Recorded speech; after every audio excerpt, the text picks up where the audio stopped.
Voilà pour le point de la situation en Ukraine. Bernard-Henri Lévy, vous êtes en ligne avec nous. Est-ce que vous m'entendez bien? Vous êtes en Ukraine. Est-ce que vous avez pu constater, est-ce que vous nous confirmez que l'armée russe est en déroute dans certaines villes, une vingtaine de villes selon l'armée ukrainienne?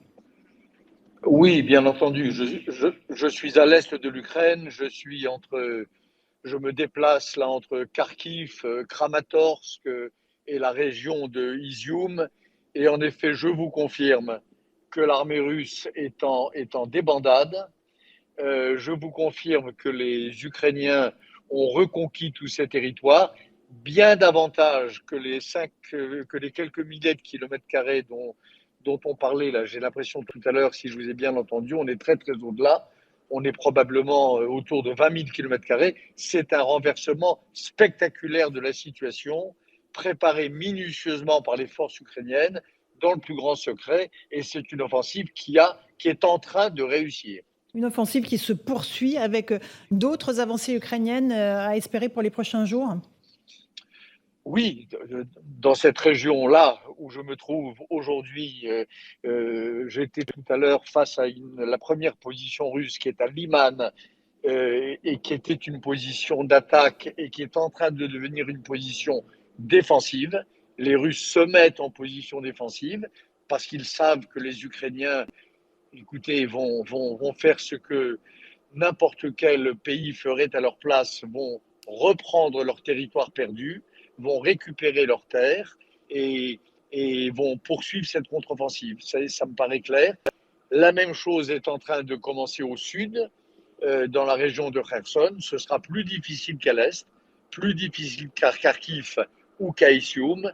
Mais je pense que là encore, on est en train de vivre ici en Ukraine des événements historiques, un retournement de situation comme très peu d'observateurs l'imaginaient, mais comme les Ukrainiens, eux, l'imaginaient et le planifiaient avec beaucoup de méticulosité et d'énergie. En mesure de rétorsion, les Russes bombardent les centrales thermiques. Il y a de nombreuses coupures d'électricité et d'eau dans les grandes villes. Ah oui, ça, ces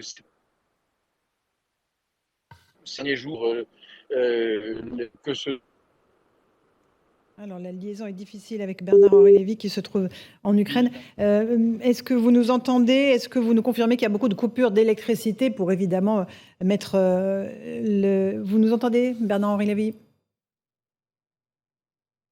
les forces russes Bon, écoutez, voilà, la liaison est difficile, on essaiera de vous rappeler. Louis de Ragnel, c'est vrai que c'est un renversement de situation. On ne s'attendait pas à ce que l'armée ukrainienne puisse aussi facilement, avec de lourds combats, reprendre autant de territoires aux Russes. Absolument. Les Russes ont concédé le fait qu'ils aient dû reculer, mais ils disent on ira jusqu'au bout, jusqu'à ce que les objectifs soient atteints, c'est-à-dire... Alors, ils ont toujours dit qu'ils allaient aller jusqu'au bout, donc là, pour le coup, il n'y a pas de changement dans la communication russe. En revanche, le fait qu'ils reconnaissent effectivement ces pertes, eh bien là, pour le coup, c'est un aveu de la part de la Russie.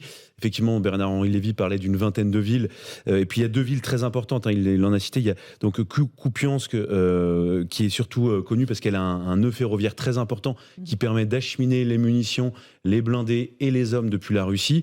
Et puis donc, on en parlait tout à l'heure, d'Izium, qui est aussi très stratégique parce que c'était une réserve en hommes. C'était l'endroit où se repliaient beaucoup les Russes. Donc voilà, c'est extrêmement fort de la part des Ukrainiens. Si on peut rappeler juste 2-3 chiffres, donc la reconquête pour l'instant, la contre-offensive, donc qui a commencé il y a un mois, hein, on avait du mal à voir les effets, donc là pour le coup on les voit depuis 48 heures, donc plus 3000 km². Si on veut comparer, les Russes occupent 120 000 km² du territoire ukrainien, donc il reste encore beaucoup à faire pour l'armée ukrainienne si elle veut récupérer l'intégralité de son territoire avant 2014. Mais quand l'espoir renaît, voilà, absolument. Et donc ce qui sera intéressant, c'est d'analyser finement ce qui s'est passé pour que ça bascule. Alors pour l'instant, vous savez, on a beaucoup parlé de virage ou de tournant depuis le début de la guerre. Il faut quand même rester très prudent. Pour l'instant, oui, c'est une contre-offensive qui a fonctionné d'un point de vue tactique. Est-ce que d'un point de vue stratégique, ça va se confirmer? On le verra. Il y a une chose qui est sûre, c'est que les Ukrainiens ont bénéficié maintenant, savent très bien travailler avec le renseignement américain, qui arrive quand même, c'est un record absolu, entre le moment où les Américains interceptent toutes les communications, par exemple sur le territoire ukrainien, le moment où l'analyse est faite aux États-Unis et l'analyse est produite à l'armée ukrainienne, il s'écoule 20 minutes. C'est quasiment rien du tout. Donc un des facteurs, c'est le renseignement américain. Ensuite, c'est la capacité de l'armée ukrainienne à s'être un peu régénérée, parce qu'elle était très fatiguée, notamment à la fin de l'été. Et grâce à l'armement aussi qui lui est livré. Grâce à l'armement, mais souvent on pourrait se dire, je pense à tort, que l'armement fait tout. Il faut savoir s'en servir, il faut savoir manœuvrer, faire fonctionner une armée. Et puis surtout, il faut avoir le moral. Et avant l'été, jusqu'au milieu de l'été, l'armée ukrainienne, globalement, on peut le dire maintenant, n'avait pas du tout le moral. Et là, on verra si elle est dopée pas du tout en forme. Ces 20 villes qui ont été reprises. Merci beaucoup Louis Ragnel, merci Maître Golnadel, merci Éric Revel d'avoir participé à Punchline ce soir sur CNews et sur Europe 1. Je vous retrouve dans un instant pour continuer au débat sur Europe 1. Et puis sur CNews, c'est Christine Kelly qui vous attend avec ses invités pour Face à l'info. Bonne soirée sur nos deux antennes.